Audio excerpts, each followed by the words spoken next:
Okay, guys, so welcome back to O Levels Business Studies classes. We have started the Unit 5, that is Finance and Accounting, जिसके अंदर we are done with the some of the topics. Last class के अंदर we start with the accounting and we are done with the analysis of publish accounts. मैं थोड़ा सा recap दे देता हूँ कि उस पर्टिकुलर क्लास के अंदर हम लोगों ने क्या किया था. बेसिकली हमारे पास अकाउंटिंग स्टेटमेंट्स के अंदर they are two financial accounts. One is known as income statement and the other one is known as statement of financial position. ये दो अकाउंटिंग स्टेटमेंट्स बताती क्या हैं? Income statement shows the financial performance of a particular business throughout in accounting year. कि हमें पता चलता है कि बिज़नेस की प्रॉफिटेबिलिटी क्या है, बिज़नेस कैसा परफॉर्म कर रहा है, बिज़नेस का क्या रेवेन्यू है, एक्सपेंसेस है, and in the end we calculate the net profit, जिससे हमें ये पता चलता है कि बिज़नेस कैसा फाइनेंशियली परफॉर्म कर रहा है थ्रू आउट द ईयर. और इस पर्टिकुलर इनकम स्टेटमेंट को we can compare with the previous years and we can compare with the other competitors in order to know how well we are performing financially in the market, और for the self analysis के भाई पिछले साल हमारा profit क्या था, अब हमारा क्या है.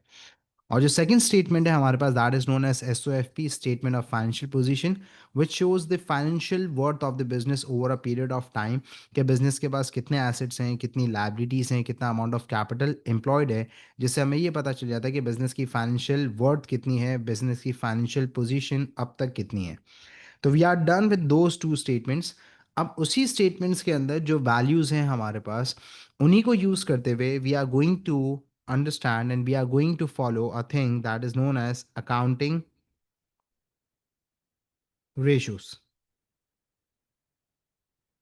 तो आज की क्लास का हमारे पास टारगेट है accounting ratios, and we are going to learn that what are accounting ratios, what are the different type of accounting ratios along with their formulas and the calculation.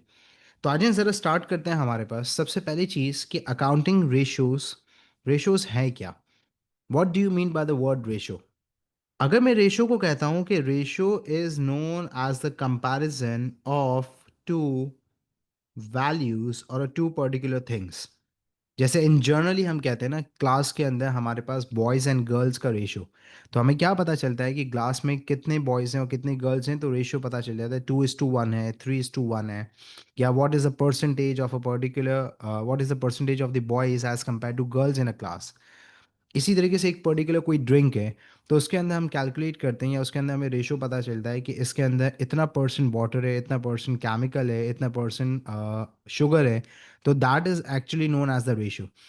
तो ratio is known as a comparison of two values. और हमेशा याद रखना कि अगर कोई एक चीज़ है तो उसके अगेंस्ट एक चीज़ होगी जिससे हमें यहाँ पे कंपैरिजन पता चलेगा.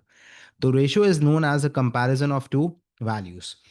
अब अकाउंटिंग हमारे पास क्या है? अकाउंटिंग के अंदर हमारे पास सिर्फ और सिर्फ क्या होते हैं? नंबर्स. या अकाउंटिंग के अंदर हमारे पास सिर्फ और सिर्फ क्वांटिटेटिव वैल्यूज होती हैं.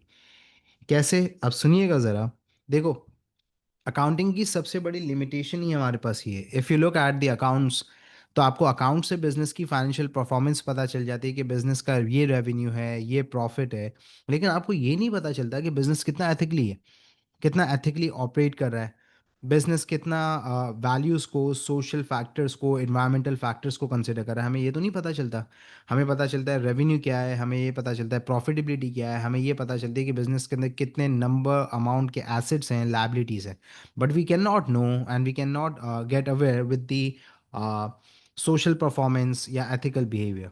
तो अकाउंटिंग की सबसे बड़ी लिमिटेशन यही है कि अकाउंटिंग सिर्फ quantitative picture of the business बताती है, क्वालिटेटिव एस्पेक्ट नहीं बताती. तो अकाउंटिंग के अंदर हमारे पास सिर्फ और सिर्फ क्या होते हैं? नंबर्स होते हैं. और इन दो नंबर्स के बीच का जो हमारे पास कंपैरिजन होता है, it is known as accounting ratio. तो अगर अकाउंटिंग रेशियो को मुझे डिफाइन करना है तो मैं कैसे डिफाइन करूंगा कि accounting ratio is the comparison of two numerical या फिर to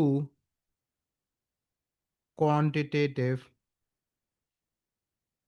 values or figures of a business. अब ये क्या है हमारे पास? This is known as accounting ratio. अब हमारे पास कितने अकाउंटिंग रेशियोज हैं बच्चों? जरा सुनिएगा. हमारे पास there are two different types of accounting ratios. One is known as the profitability ratio. अब सर प्रॉफिटेबिलिटी रेशियो हमें बताता क्या है? When you look at the term profitability, तो प्रॉफिटेबिलिटी का जो वर्ड है वो हमारे पास कहाँ से आ रहा है? हमारे पास वर्ड आ रहा है प्रॉफिट से। कहाँ से आ रहा है? प्रॉफिट से। प्रॉफिट क्या है? अब देखो, profit can be known as the earning of the business. अब प्रॉफिट क्या है? Profit is known as the earning of the business. ये वो पर्टिकुलर अमाउंट है जो कि बिजनेस अर्न करता है after paying all the cost and expenses that incur during the business activity. तो हमारे पास जो प्रॉफिट की अमाउंट होती है, that is known as the final thing ना। कि भाई अब फॉर एग्जांपल मेरे पास मोबाइल फ़ोन है, मैंने मोबाइल फ़ोन खरीदा 50,000 का, उसे मैंने सेल कर दिया 60,000 का। So 10,000 will be known as the profit.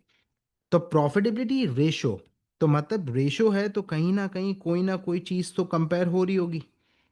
तो हम प्रॉफिट को किससे कंपेयर कर रहे होते हैं इन प्रॉफिटेबिलिटी रेशियोज? या तो हम प्रॉफिट की अमाउंट को कंपेयर कर रहे होते हैं with the amount of sales revenue. कि हमारा जो प्रॉफिट है वो हमारी सेल्स रेवेन्यू का कितना परसेंट है, against the amount of sales revenue हम कितना परसेंट प्रॉफिट अर्न कर रहे हैं, number one. Number two, the area can be capital employed against which we are going to measure the profit. कि हमारे बिजनेस के अंदर जो कैपिटल एम्प्लॉयड है, जो रिसोर्सेज हैं, fix asset, non current assets, जो जो एसेट्स हैं, रिसोर्सेज हैं, उसके अगेंस्ट हमारा जो प्रॉफिट है वो कितना परसेंट है। तो बेसिकली हम प्रॉफिट को या तो कंपेयर कर रहे होते हैं विद द सेल्स रेवेन्यू, या फिर हम कंपेयर कर रहे होते हैं with the amount of capital employed. तो profitability ratio compares the amount of profit against the sales revenue and the capital employed in order to know the ability that how well the business is performing financially. तो इसको compare करने के बाद हमें पता चल जाता है ना कि सेल्स का कितना परसेंट प्रॉफिट है और कैपिटल एम्प्लॉयड का कितना परसेंट प्रॉफिट है। और फिर इन्हीं रेशियोज को हम यूज़ कर सकते हैं to compare it with the previous years and to compare it with the competitors, कि उनका क्या परसेंटेज आ रहा है और हमारा क्या परसेंटेज आ रहा है, ताकि हमें पता चल सके कि हम कहाँ गलती कर रहे हैं या फाइनेंशियली हम इम्प्रूव कर रहे हैं, परफॉर्मेंस हमारी इम्प्रूव हो रही है या फिर डिसइम्प्रूव हो रही है। सो मूविंग एट, हमारे पास कितने प्रॉफिटेबिलिटी रेशियोज हैं? प्रॉफिटेबिलिटी रेशियो के अंदर सबसे पहला जो हमारे पास रेशियो है, it is known as gross profit margin. हमारे पास ग्रॉस प्रॉफिट मार्जिन, मार्जिन और ग्रॉस प्रॉफिट दो अलग वर्ड्स हैं। अब हम कैलकुलेशन स्टार्ट करने जा रहे हैं। तो I want you guys to concentrate and to focus. Accounting के अंदर मार्जिन का मतलब होता है हमेशा sales revenue. Margin in accounting always refers to the sales revenue. Gross profit क्या मेरा फाइनल प्रॉफिट है? No, we are done with the analysis of the income statement और हमें पता चलता है कि जो ग्रॉस प्रॉफिट है वो हमारे पास रॉ प्रॉफिट है। It is not a final profit और it is not known as a net profit. क्यों? क्योंकि इसके अंदर operating expenses, rent, wages, salaries ये इंक्लूडेड होते हैं, ये हम डिडक्ट नहीं करते। जब हम ग्रॉस प्रॉफिट में से ऑपरेटिंग एक्सपेंसेस को, सारी कॉस्ट को डिडक्ट कर देते हैं एंड इन द एंड जो हमारे पास फाइनल प्रॉफिट होता है, that is known as net profit. तो gross profit is known as the raw profit. और सर ये कैलकुलेट कैसे होता है? ये कैलकुलेट होता है sales revenue minus cost of sales.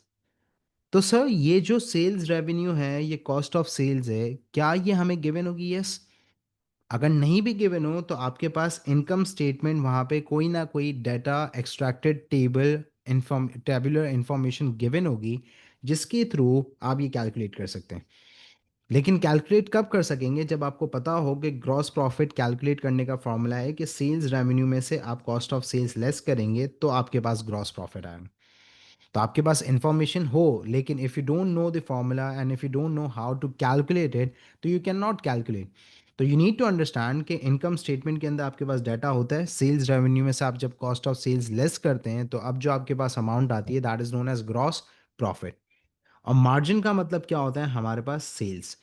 तो जब आप सेल्स में से कॉस्ट ऑफ सेल्स लेस करते हैं तो अब आपके पास ये जो अमाउंट आ रही है, that would be known as the gross profit. ये आपके पास अमाउंट आ गई। तो अब सिंपली होगा क्या कि आप इस ग्रॉस प्रॉफिट को विद द सेल्स रेवेन्यू क्या करोगे? कंपेयर करोगे। Now you are actually comparing the gross profit against the sales revenue.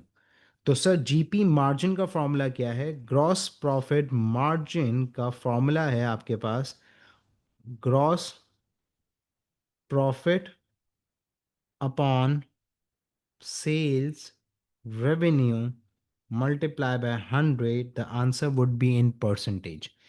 आपका जो आंसर आ रहा होगा वो किस में आ रहा होगा? परसेंटेज में आ रहा होगा। तो आपका जो ग्रॉस प्रॉफिट है, लेट्स सपोज वो $20 million है। कितना है? $20 million। और आपकी जो सेल्स रेवेन्यू है वो आपके पास है $100 million। Multiply by 100, the answer is 20%. So it clearly states that the gross profit margin is 20%. That means कि आपका जो gross profit है वो 20% of the sales है।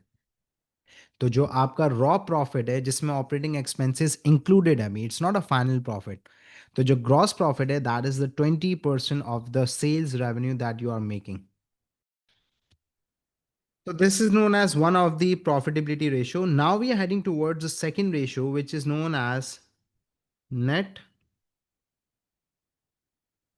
profit margin. तो अगेन हमारे पास यहाँ पे वर्ड क्या लिखा हुआ है? Net profit margin. In accounting again margin refers to the sales revenue, and net profit is known as the final profit of the business. Simple. Net profit क्या है? फाइनल प्रॉफिट है। Margin means sales revenue. तो sir net profit कैसे calculate होगा? Again the income statement is the source जिसके through आपको पता चलता है कि नेट प्रॉफिट क्या है। तो you are going to refer the income statement in order to calculate the net profit. और मैं इसको बता भी देता हूँ कि इसका फॉर्मूला क्या है। आपने अभी कैलकुलेट किया था ग्रॉस प्रॉफिट, यस। तो आपके पास जो ग्रॉस प्रॉफिट है उसमें से आप डिडक्ट कर दें the amount of operating expenses, rent, wages, salaries, ये सारे एक्सपेंसेस। तो अब आप जब इसको डिडक्ट कर दोगे तो आपके पास अब जो फाइनल अमाउंट आएगी after the deduction of operating expenses, it will be known as net profit. ये आपके पास नेट प्रॉफिट आ गया। तो simple net profit is known as the amount जो कि ईयर एंड पे आपके पास बची है। और अब नेट प्रॉफिट मार्जिन क्या है? इट इज़ द फॉर्मूला जिसके अंदर आप अपने नेट प्रॉफिट को कंपेयर करोगे विद द सेल्स रेवेन्यू, कि whatever the amount of final profit is उसको आप कंपेयर कर रहे हो with the sales revenue in percentage, ताकि आपको पता चल सके। तो सर नेट प्रॉफिट मार्जिन का फॉर्मूला क्या है? Net profit margin, NP margin का फॉर्मूला है हमारे पास net profit of the business for a year upon sales revenue multiply by 100, the answer would be in percentage। Answer आपका किस में आएगा? परसेंटेज में आएगा। आज जो सिंप्लीफाई करते हैं। अब एक चीज मुझे बताओ, यहां पे जो ग्रॉस प्रॉफिट था वो $20 million था। यस सर था। उसके अंदर ऑपरेटिंग एक्सपेंसेस इंक्लूडेड थे। यस इंक्लूडेड थे। नेट प्रॉफिट की कैलकुलेशन के अंदर हमने operating expenses, rent, wages, salaries, जो मिसलेनियस एक्सपेंसेस थे, operating expenses, day to day expenses, वो हमने डिडक्ट करे। तो जब हमने यहाँ पे वो अमाउंट डिडक्ट कर दी तो इसका मतलब ये होगा कि नेट प्रॉफिट की अमाउंट कम ही होगी ना, ऑब्वियसली। यस। तो याद रखिएगा कि जो नेट प्रॉफिट होती है उसकी amount as compare to gross profit हमेशा क्या होती है? कम होती है। तो अब लेट सपोज यहाँ पे अगर ग्रॉस प्रॉफिट हमारे पास $20 million था, तो after deducting the operating expenses of $5 million, अब हमारे पास यहाँ पे जो नेट प्रॉफिट है वो है $15 million। ग्रॉस प्रॉफिट $20 million का था, उसमें से हमने ऑपरेटिंग एक्सपेंसेस $5 million के डिडक्ट करे तो हमारे पास नेट प्रॉफिट $15 million आया। और हमारे पास जो सेल्स रेवेन्यू है वो है $100 million, as it is mention यहाँ पे हमारे पास। ये सारी वैल्यूज अभी मैं सपोज कर रहा हूँ, एस्टिमेट कर रहा हूँ ऐसे एग्जांपल्स के लिए, in order to make you understand. और जब हमने फिर इसे मल्टीप्लाई करा with the 100 in order to calculate NP margin, तो आंसर आ रहा है हमारे पास 15%। तो ये जो 15% है उसका मतलब क्या है कि this is the amount, this is the percentage of the final profit against the sales revenue. कि आपका जो नेट प्रॉफिट है वो आपकी सेल्स रेवेन्यू का 15% है। That is known as NP margin. So we are done with the two of the profitability ratios. Now we are heading towards the third one, that is known as return on capital employed. अब यहाँ पे इस चीज़ को देखना है, समझना है कि return on capital employed which is known as ROCE, ROC, what it is. थोड़ा सा स्लो जाऊंगा in order to make you understand कि इसका कॉन्सेप्ट थोड़ा सा डिफरेंट है। When a student reads this return on capital employed, that the first thing that they infer is कि इसका मतलब है कि इतने पैसे कैपिटल लगाएंगे और इतना रिटर्न हमें मिलेगा। रिटर्न ऑन कैपिटल एम्प्लॉयड को बच्चा ये समझता है कि return on capital employed means कि हम इतने पैसे लगाएंगे और हमें इतने पैसे रिटर्न होंगे। It's not a case, you need to understand कि ये वो नहीं है। वो होता है रिटर्न ऑन इन्वेस्टमेंट।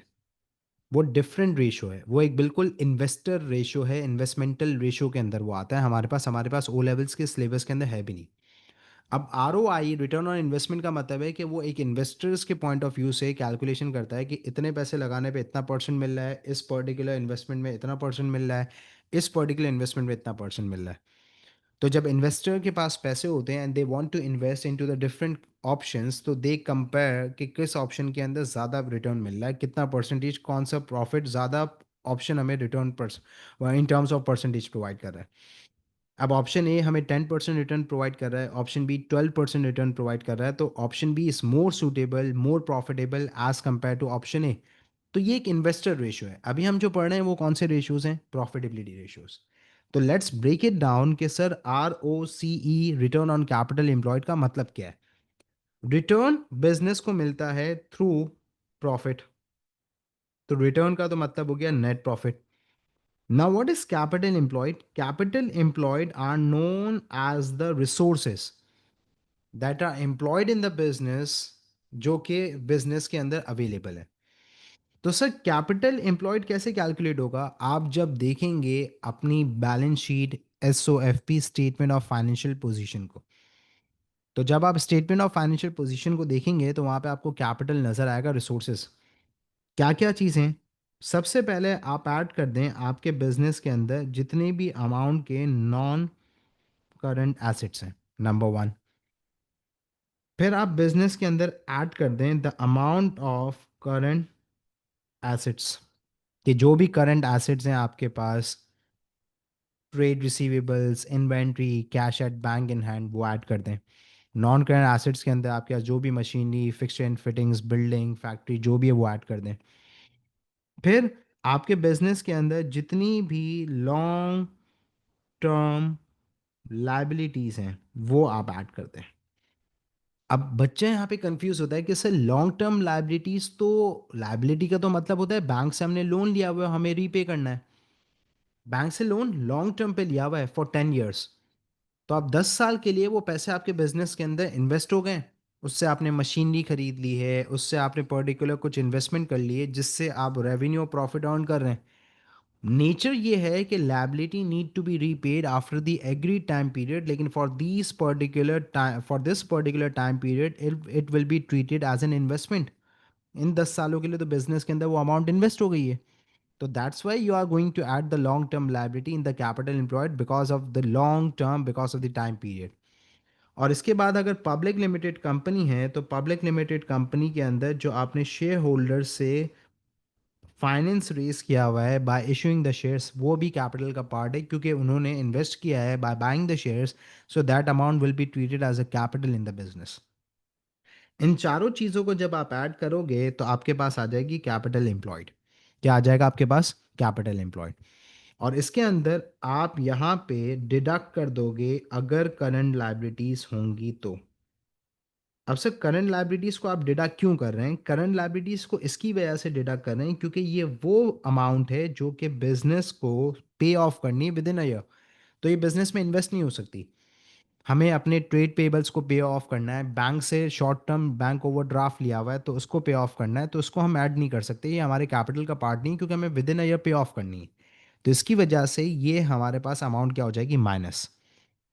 तो रिटर्न ऑन कैपिटल एम्प्लॉयड का मतलब क्या हुआ अब यहाँ पे कि we are actually comparing the amount of profit against the resources that are available in the business. और इससे हमें पता क्या चलेगा, इससे हमें पता ये चलेगा कि how well the management is performing. तो basically it is a performance measuring tool for an organization to evaluate the effectiveness of the management, that how well they are utilizing the resources to maximize profit। तो basically ये एक ऐसा tool है जिससे organisation management की performance को evaluate भी कर सकती है। अगर रिसोर्सेज बहुत हैं, सफिशिएंट हैं, तो वो अगर इफेक्टिवली यूटिलाइज होंगी तो प्रॉफिट ज़्यादा आएगा। और अगर वो इफेक्टिवली यूटिलाइज नहीं हो रही तो इसका मतलब प्रॉफिट नहीं आएगा, रिसोर्सेज वेस्ट हो रही हैं। We are not utilising the non current assets effectively. We are not utilizing the amount of cash or money that is available into our business. We are not utilizing the shareholder funds, जो share से पैसे हमारे पास आए हैं उसको हम effectively utilise नहीं कर रहे। तो return on capital employed is a performance ratio जो कि मैनेजमेंट की परफॉर्मेंस को भी मेजर करने में हेल्प करता है। अब सर ये जो रिटर्न ऑन कैपिटल एम्प्लॉयड है ये कैलकुलेट कैसे होता है, तो आ जाए आर ओ सी का फॉर्मूला है हमारे पास। Net profit, the amount of net profit upon capital employed multiply by 100, the answer would be in percentage। अब लेट सपोज हमारा नेट प्रॉफिट है $15 million, कैपिटल एम्प्लॉयड है $100 million, मल्टीप्लाई बाय 100, आंसर आ रहा है 15%। तो 15% is the profit against the resources that are available in the business. तो अब याद रखना हमारे पास जो सूटेबल है वो ये है कि 10% से लेके 15% तक आपके पास ROCE आना चाहिए है बिजनेस का। अगर किसी बिजनेस का ROC 15%, 10% से बिलो है, सॉरी, तो वो उसका मतलब ये है कि उसके अंदर उसकी रिसोर्सेज वेस्ट हो रही है। मैनेजमेंट इफेक्टिवली रिसोर्सेज को, अमाउंट ऑफ मनी को, कैश को, लाइबिलिटीज़ को, शेयर होल्डर फंड्स को, एसेट्स को इफेक्टिवली यूटिलाइज नहीं कर रहा। So the standard is the favourable ratio and the percentage is 10 to 15%। So these three are known as the profitability ratios जो कि हमारे ओ लेवल सिलेबस का पार्ट है। नाउ अगर देखा जाए हमारे पास, तो सही ये प्रॉफिटेबिलिटी रेशियोज कौन यूज़ करेगा? स्टेक होल्डर्स यूज़ करेंगे। कौन से स्टेक होल्डर्स यूज़ करेंगे? जो फाइनेंशियली कनेक्टेड है, जिस जो बिजनेस की फाइनेंशियल परफॉर्मेंस से अफेक्ट होते हैं। जैसे फॉर एग्जांपल शेयर होल्डर्स हैं, तो shareholders are going to calculate the profitability so that they can make a decision कि whether to buy the shares of the company और not. Simply, the investors are going to make the investmental decision by looking at the profitability। इसी तरीके से managers भी use कर सकते हैं कि प्रॉफिटेबिलिटी अगर हमारी इंप्रूव हो रही है, डिसइम्प्रूव हो रही है, तो अगर प्रीवियस ईयर से हमारी प्रॉफिटेबिलिटी डिसइम्प्रूव हो गई है, तो now they can make the plans and they can identify the problems, they can control the cost, they can make some decisions. Owner is going to consider these ratios in order to review their progress. तो जो लोग financially connected हैं and they get affected by the financial performance of the business, they are going to consider and they are going to review and they will consider these ratios. Now heading towards हमारे पास second type of ratio that we need to cover is known as the liquidity ratios। अब liquidity ratio start करने से पहले we need to develop the concept of liquidity. कि liquidity का मतलब क्या है, what do you mean by the term liquidity. अब लिक्विडिटी को ज़रा समझते हैं एग्जाम्पल के थ्रू। आप जाते हैं सप्लायर के पास और सप्लायर को कहते हैं, देखो supplier is a person who is going to provide you the supply so that you can enable the production. ठीक है, आप सप्लायर के पास जाते हैं और कहते हैं कि मुझे गुड्स चाहिए। सप्लायर कहता है कैश दो, पैसे दो। आपने कहा पैसे तो नहीं है मेरे पास, I need the goods on credit. किस पे चाहिए? मुझे उधार पे चाहिए। तो supplier is not going to provide you the credit randomly, ऐसे नहीं। They are going to consider the liquidity of your business. वो देखेंगे आपकी लिक्विडिटी। इसी तरीके से आप बैंक के पास जाते हैं and you are in need of a bank overdraft या शॉर्ट टर्म बैंक लोन, तो bank is not going to provide you the loan ऐसे ही। Bank is going to consider the liquidity. तो सर ये लिक्विडिटी है क्या? Liquidity is the ability of the business to pay its short term debts, or you can say the current liabilities. अब liquidity is the ability, liquidity क्या है? Ability है business की, ताकि पता चल सके कि बिजनेस अपने शॉर्ट टर्म डेट्स को और करंट लाइबिलिटीज को पे ऑफ कर सकता है कि नहीं कर सकता। And by looking at the liquidity, the supplier is going to provide you the credit. By looking at the liquidity, the bank is going to offer you the loan. तो सर कैसे business पे of करेगा? Business पे of करने के लिए तो एक ही चीज यूज करता है, दैट इज कैश। अब आपके पास यहाँ पे एक चीज होती है बिजनेस के अंदर, that is known as the current asset. अब लास्ट क्लास के अंदर when we were doing the analysis of the publish accounts, तो SOFP statement of financial position के अंदर हमारे पास करंट एसेट्स आते हैं, तो वहाँ पे हमने डिस्कस किए थे कि करंट एसेट्स हैं क्या। यहाँ पे दोबारा से मैं आपको बता देता हूँ। करंट एसेट हमारे पास बिजनेस के अंदर होते हैं लेस देन अ ईयर, और ये वो एसेट्स होते हैं जो कि इजीली कन्वर्टेबल होते हैं इन टू कैश। आराम से इजीली कन्वर्ट हो जाते हैं किसके अंदर? कैश के अंदर। तो आप जैसे फॉर एग्जांपल आपके पास जो इन्वेंट्री है, तो inventory is known as the current asset, क्योंकि वो एक साल के अंदर बिक जाएगी, और जब वो एक साल के अंदर बिक जाएगी तो वो कन्वर्ट किस में हो जाएगी? कैश में कन्वर्ट हो जाएगी। इसी तरीके से आपके पास फॉर एग्जांपल ट्रेड रिसीवेबल्स हैं। अब सर ट्रेड रिसीवेबल्स क्या हैं? ये वो सारे लोग हैं जिनसे आपको पैसे लेने हैं, रिसीव करना है। ये वो सारे कस्टमर्स हैं जिनको आपने गुड्स बेचे हैं क्रेडिट पे, उनको उनसे आपको पेमेंट लेनी है, तो ये आपको within a year pay off कर देंगे। तो current assets are known as assets that are easily convertible into cash. तो जब वो कैश पे कन्वर्ट हो जाएंगे तो उससे आप अपनी क्या पे ऑफ करेंगे? करंट लायबिलिटीज और short term debts.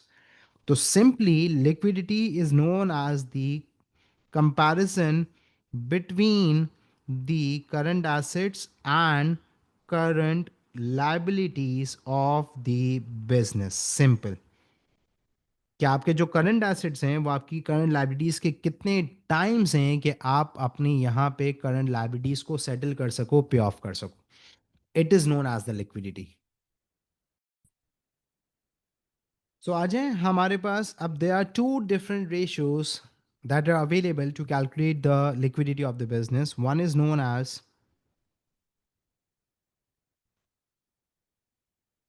current ratio। अब ये जो करंट रेशियो है, इट इज़ द नेम कि ये हमारे पास एक रेशियो है जिसके अंदर सिंपल द फॉर्मूला इज़ कि आपके बिजनेस के अंदर जो अमाउंट के करंट एसेट्स हैं उन्हें आप ऐड कर दें, और उसके बाद उस पर्टिकुलर अमाउंट के करंट एसेट्स को कंपेयर कर दें with the amount of current liabilities. So it's a comparison of the current assets against the current liabilities. अब लेट सपोज आपका बिजनेस है, उसके अंदर $15,000 के करंट एसेट्स हैं। Inventory, trade receivables, cash at bank, cash in hand, ये सारे के सारे जो करंट एसेट्स हैं वो 15,000 की वैल्यू के हैं। और आपके पास जो करंट लाइबिलिटीज हैं वो हैं 5,000 की।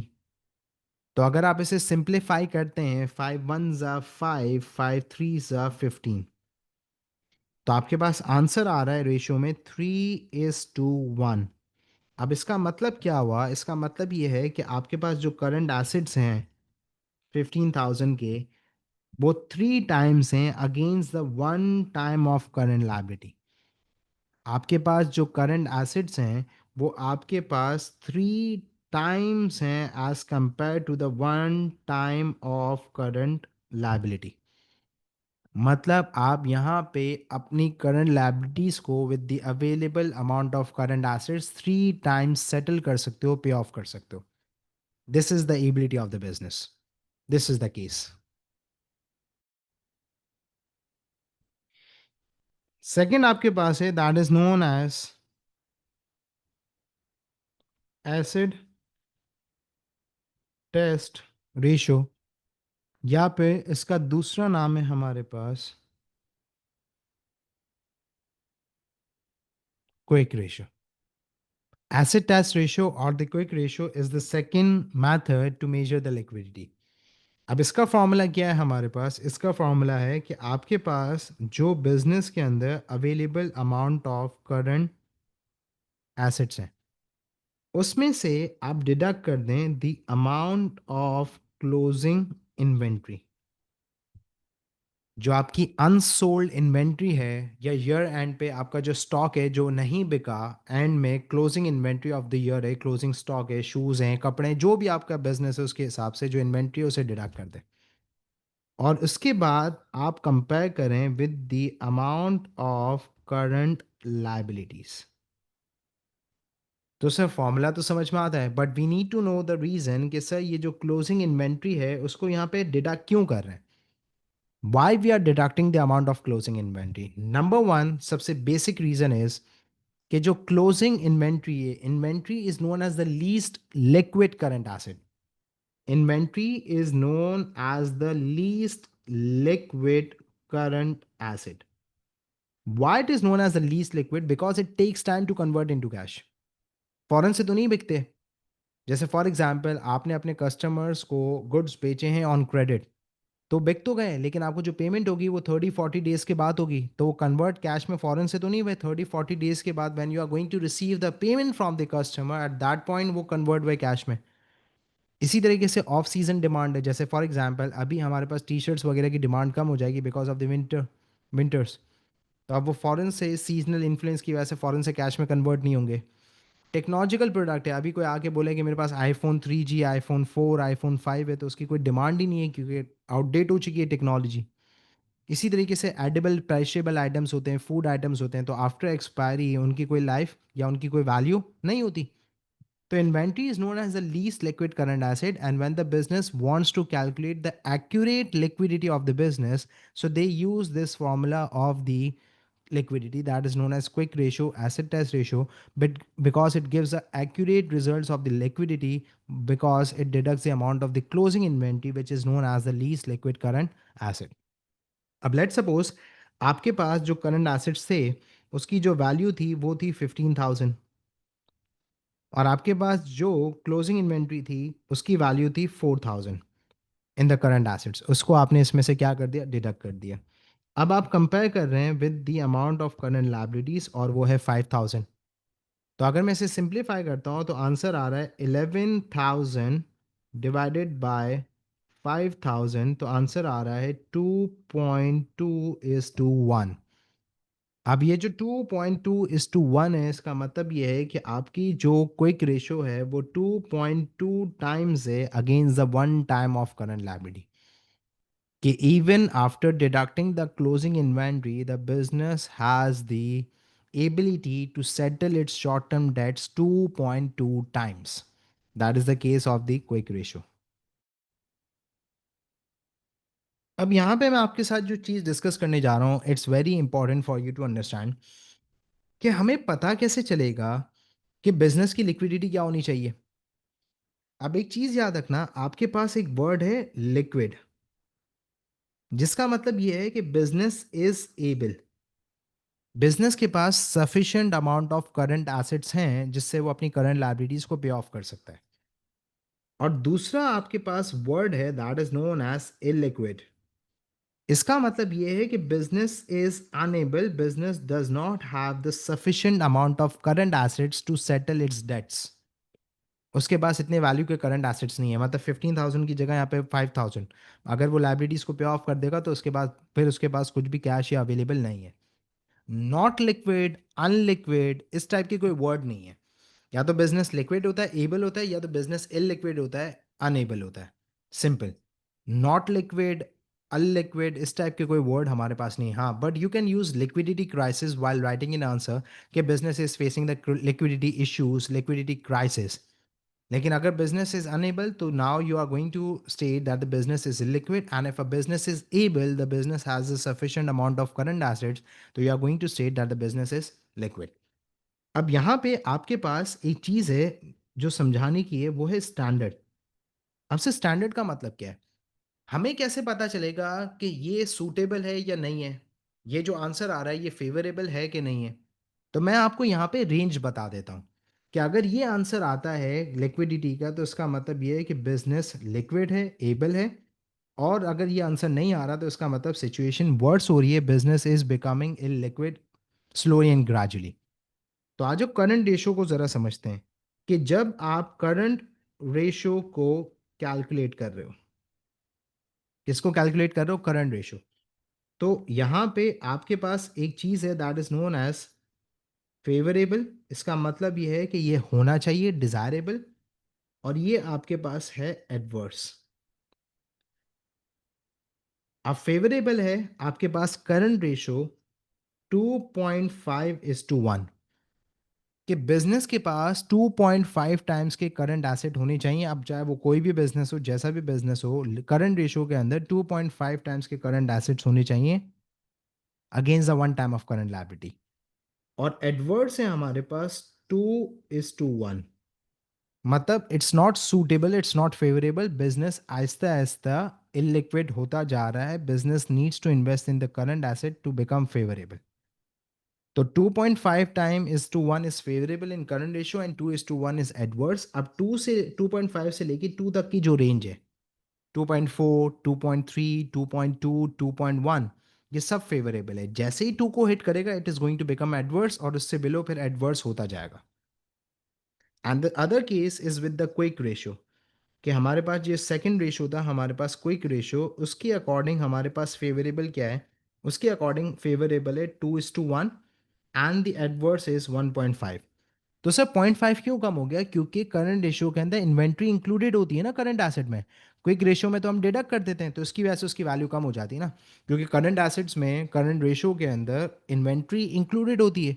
But when you calculate the liquidity through quick ratio, acid test ratio, so you exclude the amount of closing inventory, तो ऑटोमेटिकली करंट एसेट की वैल्यू कम हो जाएगी ना। तो इसके लिए रेशियो भी कम है।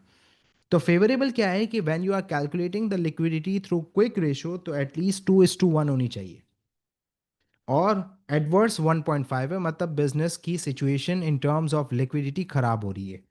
तो 2 से लेके 1.5 तक, मतलब 1.9, 1.8, 1.7, 1.6, ये फेवरेबल है। जैसे ही 1.5 को हिट करेगी, it is going to become adverse, कि बिजनेस के पास current assets as compare to the current liabilities क्या हो रहे हैं? कम हो रहे हैं। So this is all about the liquidity, the ratios of profitability and the liquidity ratios of O levels business.